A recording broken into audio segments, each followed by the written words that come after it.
All right, let's look at South Africa. Last week, it had its 2021 local government elections. The outcome of the election has been described as one that will go down in history as a watershed moment in the country's politics. Electoral support for the ruling African National Congress dropped below 50% for the first time since the party ascended to government 27 years ago. Why is the great deal on the outcome of this election, and what does it mean for the economy and the ruling party? I'm being joined by an economic analyst there in South Africa, Trinity Nkube. Thanks, Mr. Nkube, for joining us on the program. Good afternoon. It's always a pleasure to have you on the show. Thank you for having me. It's been a while. Right. Well, the outcome of the election indicates some staggeringly low level of trust.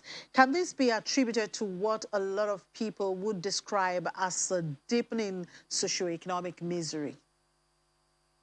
Absolutely. What we are seeing here is what we are seeing being manifested on the outside is a direct reflection of the low levels of consciousness that we're having among our leaders in society. So there are social issues. People believe that they deserve better, and it's not just the leaders that we are having are not putting out what people are expecting in terms of service delivery. So that has been directly reflected in this recent election. Now, how much impact would you say the municipalities have had, in South Africa's economic development and improvement in livelihoods of citizens? That's a great question. So when you look at municipality level, we're looking at all household levels. When those are not thriving, the entire economy itself will not thrive. So we are having really serious issues when you have municipalities hardly having any clean audits. That is problematic. So again, we're not here to condemn or judge our leaders, but it's very clear that people deserve better service delivery, as well as just providing the basics, looking at energy and so forth. So yeah, that it's problematic for the economy, because we need to start at household level, building wealth for each household, as well as just having decent health and some of the very basic fundamentals. So yes, it is very problematic to build an economy or to develop it all if you do not have those fundamentals in place. Now, getting the economy right is a major responsibility of every government. How do you think the results of this election will direct economic policies of President Ramaphosa and his team going forward?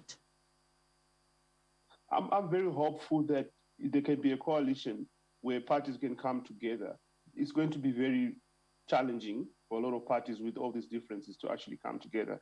But what I see is that it's going to push the ANC to do better, to actually see this is serious, because after this, you're going to have presidential elections. So when they don't have the majority, it's going to be problematic, and the public have spoken. So hopefully this is going to push, it's going to serve as an impetus to all the leaders to come together and actually work, because when everybody's working together, South Africa is going to thrive, and it's just the best for everybody. Look at how we are one of the highest, we have the highest income inequality in the world. So as long as there's a certain sector in communities who have more and others do not have, it's going to be problematic to develop a country. So again, it's going to bring some cooperation and collaboration among parties, among leaders, setting aside some differences to work together. Yeah. Now, Mr. Nkube, one story getting to us today talked about the fact that ESCOM is planning another, or rather has started the third consecutive week of implementing rolling blackouts. And we know that this issue with ESCOM and blackout is a major issue that this government has really not gotten a hang of or haven't been able to find a solution to. And I think citizens like you also have problems with. How is that playing out? Because I understand that this rollout starts today. It's problematic. I mean, we are lucky to even be speaking together right now because the power could go out anytime soon. And that is problematic for businesses. It interrupts businesses. And however, we're looking at a situation where if we can have a permanent solution to this issue, because we seem to be putting bandages on this issue we sort out this. We have core issues, we have supply chain issues, and then we have corruption on that end. This is very problematic. There's no two ways of putting it. We're looking at maybe 10% of the economy has been hurt by these interruptions. So something long-term needs to be done. Well, before I let you go, last week the country won a commitment from a group of rich nations for at least $8.5 billion and, of course, a technical assistance towards a transition to a low-carbon economy. And, of course, we know that ESCOM, of course, transmits energy with coal. What's your take on this feat achieved last week? It is a very welcome move.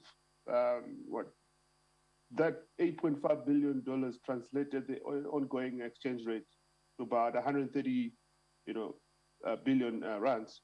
One would hope that money can go into use, and there are actually opportunities within clean energy, and we would like to see that being used to create jobs, as well as to go into clean energy, as well as just to have more environmentally friendly economic policies, in which case we won't be relying too much on coal and other fossil fuels. So that is great on paper, and we hope that this money can be used in very productive ways. What I'm also looking at as an economist is that I like this deal because it puts a lot of accountability on our leaders, because now it's not just the Central Bank of South Africa giving funds to the ruling party. It's more about the government, where after a few years we would look at accountability. The world would like to know, what did you do with the $8.5 billion that we gave you to have clean energy? And then perhaps we can do away with all these issues with with ESCOM and blackouts. Oh, we hope so. Thank you very much, Mr. Kube, for your time today. We do appreciate it. Enjoy the rest of the day. You're welcome. Have a blessed week as well.